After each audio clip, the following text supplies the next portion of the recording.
நானும் எவ்வளோ சொன்னேங்க. வேணாம் வேணான்னு சொல்லிட்டு எங்க அக்காவே எடுத்து கழுத்துல மாட்டி விட்டா. நான் 2 வாங்கியிருக்கேன். நீ 1 போட்டுக்கோ, நான் 1 போட்டுக்கிறேன்னு சொல்லிட்டு போட்டு விட்டா. நல்லா இருந்துச்சு டிசைன்லாம். ஆன்லைன் Flipkartல தான் வந்து வாங்குனா. நல்லா இருந்துச்சு. இந்த ப்ராடக்ட் வந்து நான் டேக் பண்ணுறேன். செக் பண்ணி பாருங்க. யூடியூப்ல பார்த்துட்டு இருந்தீங்கன்னா, அந்த ப்ராடக்ட் வந்து உங்களுக்கு ஷோ ஆகும். பூலாம் வச்சுட்டே வந்துட்டேன்னா, அதுக்கப்புறம் எங்கள் வீட்டில் எங்கள் அம்மா வேறு பூ கட்டி வச்சிருந்தாலும் 2த்தையும் மிக்ஸ் பண்ணி அப்படியே வந்து வச்சுட்டேன்.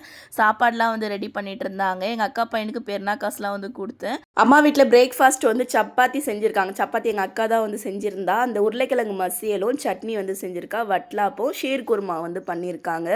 சிம்பிளாக தான் வந்து செஞ்சாங்க. பரோட்டா அம்மா சுடுவாங்க. அதேமாதிரி நிறையா வடைலாம் சுடுவாங்க. எதுவுமே செய்ய வேணாம்னு சொல்லிட்டோம். மதியானத்துக்கு வேலை இருக்குது. நானும் என்னோடய வீட்டுக்கு வேறு போகணுமா, ஒரு 15 பேருக்கு சாப்பாடு வேறு செஞ்சு கொடுக்கணும். அதனால் வேலை இருக்கும்னு சொல்லிட்டு சிம்பிளாகவே வந்து சமைச்சிட்டாங்க. சாப்பிட்டு முடிச்சுட்டு இப்போ வீட்டுக்கு வந்து போகணும். சமீராவை இங்கே விட்டு போயிட்டுனா விளையாடிட்டு இருப்பா. ட்ரெஸ்ஸு வேணாம் வேணான்னு சொன்னேன். சிம்பிளாக வந்து எடுத்து கொடுத்தா. அவள் போடவே மாட்டாளா, அதனால சிம்பிளாகவே எடுத்து கொடுத்துட்டா. இதை போட்டுட்டு ஒரே விளையாட்டு.